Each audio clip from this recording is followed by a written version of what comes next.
तो आज का डीप डाइव है मायोकार्डियल इन्फार्क्शन यानी एमआई पर, जिसे हम आम भाषा में हार्ट अटैक या दिल का दौरा भी कहते हैं।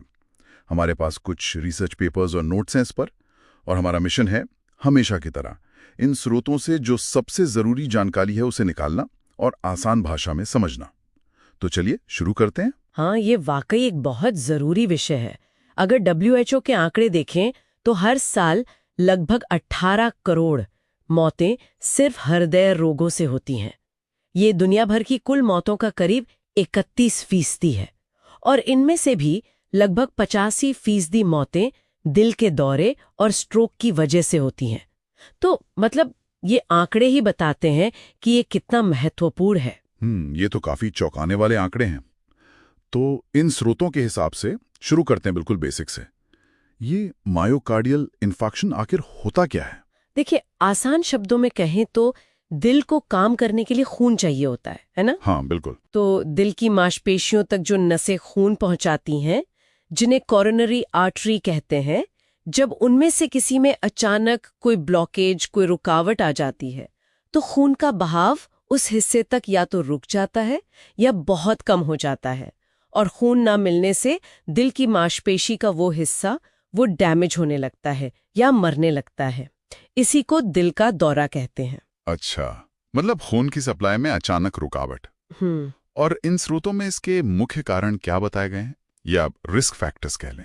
हाँ, रिस्क फैक्टर्स की बात करें तो कई चीजें हैं, जैसे धूम्रपान एक बहुत बड़ा कारण है, high blood pressure, diabetes, cholesterol का बढ़ा होना और मोटापा।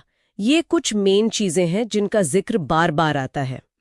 और ध्यान देने वाली बात यह है कि इनमें से ज्यादातर वो मॉडिफाइबल हैं, मतलब हम अपनी आदतों से, अपनी लाइफस्टाइल से इन्हें बदल सकते हैं, कंट्रोल कर सकते हैं। अच्छा, ये एक पॉजिटिव बात है।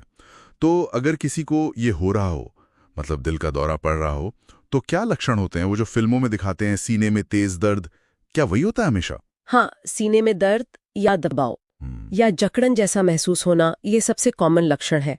कई बार ये दर्द बाएं हाथ में या गर्दन, जबड़े या पीठ में भी जा सकता है। ओके।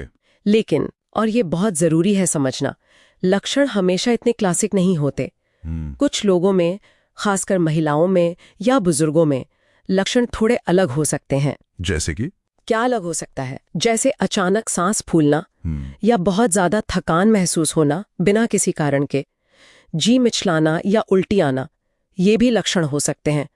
तो स्रोतों में यही कहा गया है कि कोई भी ऐसा असामान्य लक्षण जो अचानक शुरू हो, उसे इग्नोर ना करें, तुरंत मेडिकल हेल्प लें, क्योंकि टाइम बहुत क्रिटिकल होता है इसमें। सही बात है, समय पर मदद मिलना जान बचा सकता है।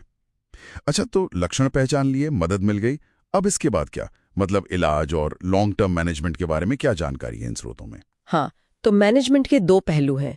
एक तो है तत्काल इलाज, जिसका मकसद होता है जल्द से जल्द खून के बहाव को फिर से चालू करना। ठीक है। और दूसरा है लॉन्ग टर्म मैनेजमेंट, ताकि दोबारा ऐसा अटैक ना आए। इसमें सबसे जरूरी है लाइफस्टाइल में बदलाव। लाइफस्टाइल में क्या बदलाव? जैसे दिल के लिए सेहतमंद खाना खाना। इसमें मेडिटेरियन डाइट या डैश डाइट का जिक्र आता है, जिसमें फल, सब्जियां, साबुत अनाज, लीन प्रोटीन ज्यादा होते हैं। फिर नियमित रूप से व्यायाम करना, और सबसे जरूरी, अगर धूम्रपान करते हैं तो उसे पूरी तरह छोड़ना।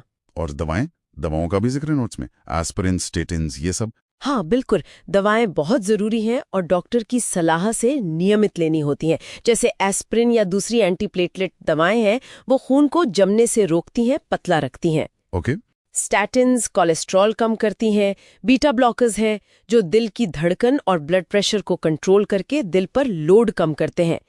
एसी इनहिबिटर्स भी ब्लड प्रेशर कम करने में मदद करते हैं। और एक और चीज, कार्डियक रिहैबिलिटेशन प्रोग्राम्स, ये भी रिकवरी में बहुत मदद करते हैं। इसमें सिर्फ एक्सरसाइज ही नहीं होती, बल्कि मरीज को एजुकेट करना, उन्हें इमोशनल सपोर्ट देना, ये सब शामिल होता है। मतलब अगर हम इन सब स्रोतों को देखें तो निचोड़ यही निकलता है कि रिस्क फैक्टर्स को समझकर, उन्हें कंट्रोल करके और एक हेल्दी लाइफस्टाइल अपनाकर दिल के दौरे के खतरे को काफी कम किया जा सकता है।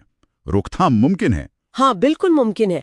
और एक पहलू है जिस पे शायद हमें और ध्यान देना चाहिए और जो अक्सर नज़रअंदाज हो जाता है, वो है इसका मनोवैज्ञानिक असर। मनोवैज्ञानिक असर मतलब? मतलब दिल का दौरा पड़ने के बाद रिकवरी के दौरान मरीज अक्सर चिंता, डिप्रेशन या बहुत ज़्यादा तनाव महसूस करते हैं। फिजिकल रिकवरी तो ज़रूरी है ही, लेकिन मेंटल हेल्थ का ध्यान रखना भी उतना ही, शायद उससे भी ज़्यादा ज़रूरी हो सकता है।